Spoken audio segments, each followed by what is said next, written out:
सगळ्या पक्षाने तसं करायचं असतं, स्वबळाची तयारी करायची असते. जमलं तर एकत्र करायचं असतं, नाहीतर स्वबळावर.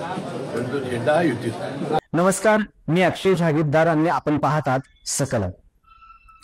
स्थानिक स्वराज्य संस्था निवडणुकीचा सामना महायुती विरुद्ध महाविकास आघाडी होणार की युती आघाडीतील घटक पक्ष स्वबळावर लढणार की मैत्रीपूर्ण आघाड्या करून लढणार याबाबत सध्या तरी स्पष्टता नाही. चाचपणी आणि अंदाज घेण्याचं काम पक्षपातीवर सुरू आहे. असं दिसतंय की जमलं तर युती, नाही तर मैत्रीपूर्ण लढती हे समजवण्याचं धोरण ऐनवेळी पुढे येऊ शकतं. मतदारसंघातील आरक्षण बदलल्यामुळे भल्या भल्यांचा सुरक्षित मतदारसंघ गायब झाला. पुढचा अडचणीचा टप्पा म्हणजे जागा वाटप आणि निष्ठावंत समर्थक कार्यकर्त्यांची उमेदवारी ही सर्वच नेत्यांची डोकेदुखी ठरणार आहे. असो, पण सध्या तरी पडद्याआडच्या राजकीय हालचाली गतिमान होताना दिसत आहेत. एका बाजूला ही राजकीय परिस्थिती असताना दुसऱ्या बाजूला प्रामुख्यानं सर्व नेत्यांचे बारीक लक्ष मात्र जिल्ह्यातील दोन प्रमुख चाणक्यांच्या हालचालींकडे आहे. ते दोन नेते म्हणजे कोण? तर जिल्ह्याच्या राजकारणात नियोजनपूर्वक व्यूहरचना करून राजकीय साम्राज्य विशेषतः सहकार संस्थांमध्ये उभे करण्यात हे चाणक्य आतापर्यंत यशस्वी झाले. त्यांची राजकीय मैत्री जिल्ह्यात प्रसिद्ध आहे. ते चाणक्य म्हणजे दुसरे तिसरे कोणी नसून महायुतीचे वैद्यकीय शिक्षण मंत्री हसन मुश्रीफ आणि महाविकास आघाडीचे नेते आमदार सतेज पाटील हे आहेत. जिल्ह्यातील दोन मोठ्या राजकीय शक्ती म्हणून त्यांना ओळखलं जाते. आता हे दोघे नेते वेगवेगळ्या राजकीय पक्षात असले ते दोघांची राजकीय दोस्ती जगजाहीर आहे. या दोघांना एकत्र पकडून ठेवणारा समान धागा म्हणजे महाडिक गटाला विरोध. जिल्ह्यातील महाडिक गटाच्या वर्चस्वाला शह देण्यासाठी यांची युती झाली. महाडिक गटाचे गोकुळ, केडीसी, जिल्हा परिषद, महापालिकेसह जिल्ह्याच्या राजकारणावर पूर्णपणे वर्चस्व एकेकाळी होते. भाजपचे खासदार धनंजय महाडिक, आमदार अमोल महाडिक, गोकुळच्या संचालिका शौमिका महाडिक यांच्या माध्यमातून ही ताकद आजही जिल्ह्याच्या वेगवेगळ्या पॉकेटमध्ये कार्यरत आहे. मुश्रीफ, महाडिक आणि सतेज पाटील या तीन नेत्यांच्या अस्तित्वाची लढाई म्हणजेच सध्याच्या कोल्हापूरचं सत्तेचं राजकारण. हे नाकारता येणार नाही. याचं प्रतिबिंब जिल्हा परिषद निवडणुकांच्या राजकारणावरही दिसणार आहे. महाडिक गटाची कोंडी करण्यासाठी मुश्रीफ आणि सतेज पाटील यांनी जिल्ह्यातील निवडक नेत्यांची जरूर टीम कोल्हापूर तयार केली आहे. ही टीम कोल्हापूर आणि मुश्रीफ व सतेज पाटील यामध्ये परफेक्ट अंडरस्टँडिंग आहे. त्यामुळे राजकारणात दोघेही एकमेकाला कम्फर्टेबल समजतात.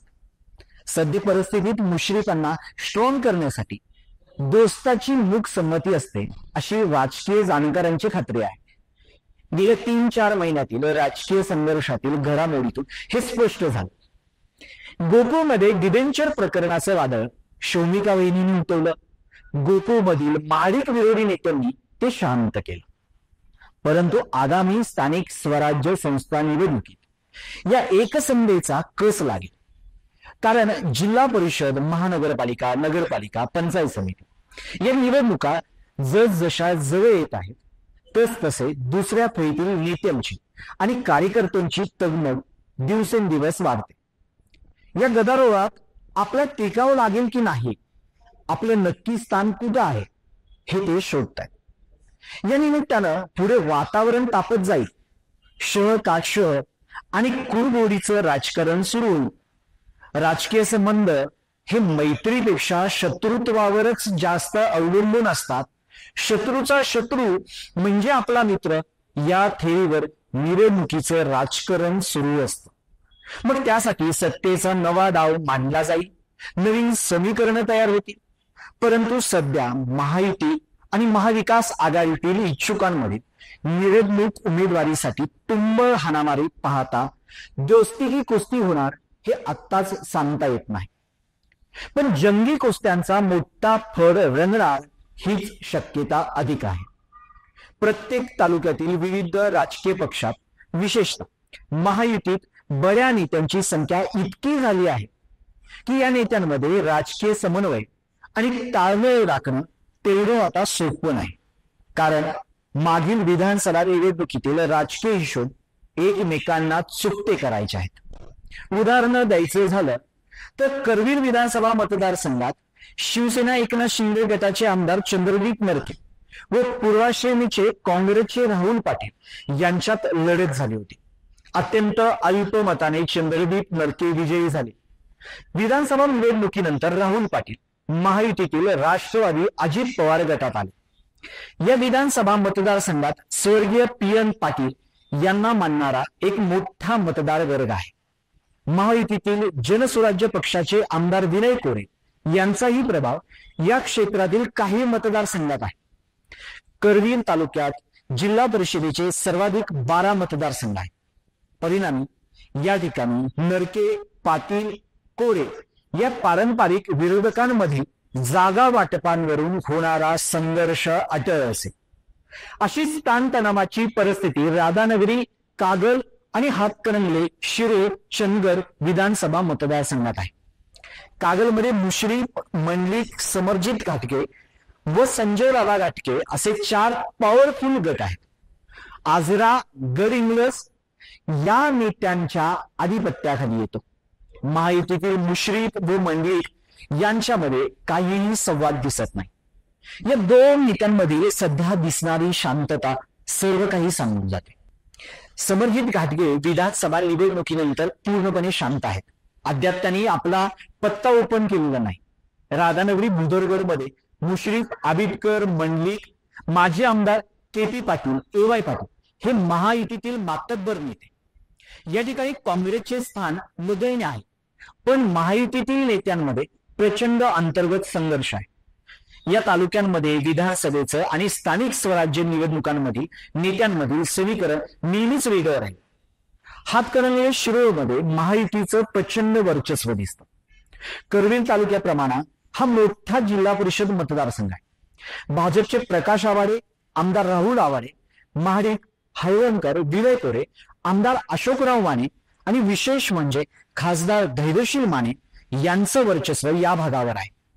परंतु आवाडे विरुद्ध हळवणकर, माने विरुद्ध आवाडे या उलट महाडिक, कोरे यांची भूमिका नेहमीच तडजोडीची राहिलेली आहे. यामुळे आगामी निवडणुकीत कोण कोणाला छुपी मदत करेल किंवा मैत्रीचा हात पुढे करून काटा काढेल हे सांगता येत नाही.